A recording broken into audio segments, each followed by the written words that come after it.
Shalom, selamat memperingati hari Pentakosta bagi jemaat Tuhan dimanapun berada. Bagi kita semua, hari ini kita memperingati bagaimana Tuhan mencurahkan Roh Kudus-Nya. Puji Tuhan, saya rindu sharingkan firman Tuhan dalam Kisah Para Rasul yang kedua, ayatnya yang kedua sampai yang keempat. Demikian firman Tuhan. Tiba-tiba turunlah dari langit suatu bunyi seperti tiupan angin keras yang memenuhi seluruh rumah di mana mereka duduk, dan tampaklah kepada mereka lidah-lidah seperti nyala api yang bertebaran dan hinggap pada mereka masing-masing. Maka penuhlah mereka dengan Roh Kudus, lalu mereka mulai berkata-kata dalam bahasa-bahasa lain seperti yang diberikan oleh Roh itu kepada mereka untuk mengatakannya. Amin. Puji Tuhan ya, renungan yang begitu indah.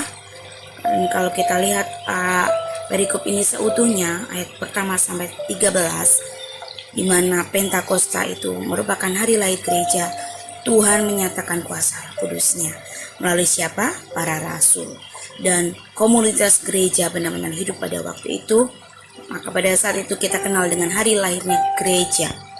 Ya, sangat berbeda dengan bagaimana Kejadian pasal 11 Menara Babel, bagaimana itu manusia ingin meninggikan namanya sehingga terjadi kekacauan dan tercerai-berai bangsa-bangsa pada saat itu.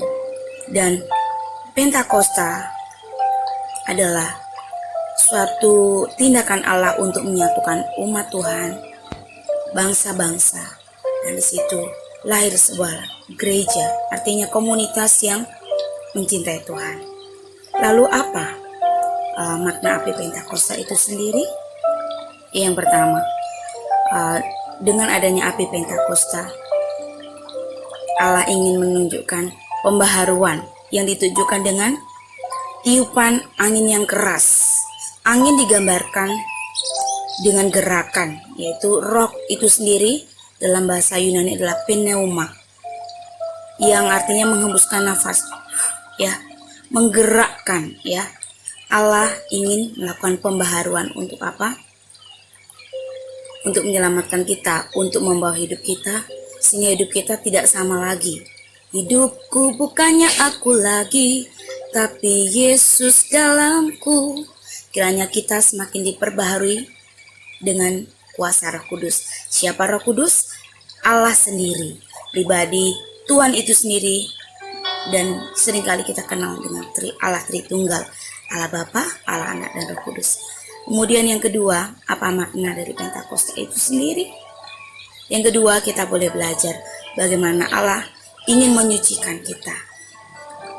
Allah ingin menyucikan kita sebagaimana ditunjukkan lidah-lidah api yang ingin memurnikan iman kita, ya.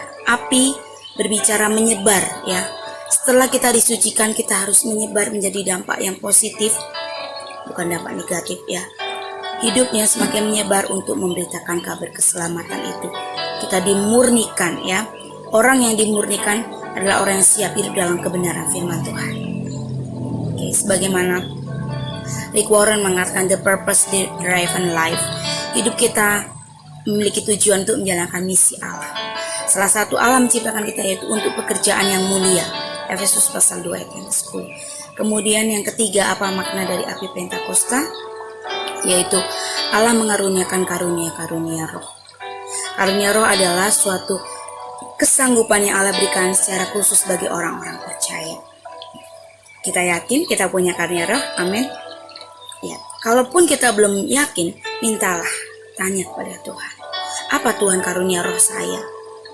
Karunia roh adalah dalam 1 Korintus 12 dikatakan dalam satu pelayanan, dalam satu tubuh Allah mengaruniakan. Artinya kita memiliki karunia roh yang berbeda dengan orang lain, tetapi punya tujuan yang sama, yaitu memuliakan nama Tuhan untuk pekerjaan tubuh Kristus, untuk pekerjaan Allah yang mulia.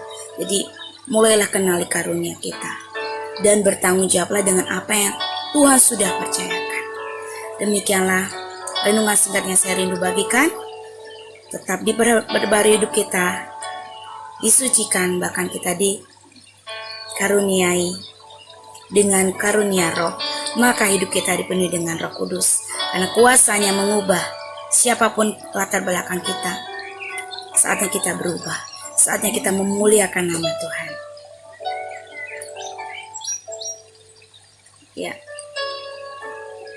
Tetapi kamu akan menerima kuasa kalau Roh Kudus turun ke atasmu, dan kamu akan menjadi saksiku di Yudea, di Samaria, Yerusalem, Yudea, Samaria, dan sampai ke ujung bumi. Selamat menjadi berkat, selamat dipenuhi oleh Roh Kudus. Teruslah mengabarkan kabar keselamatan dan hidup dalam firman-Nya.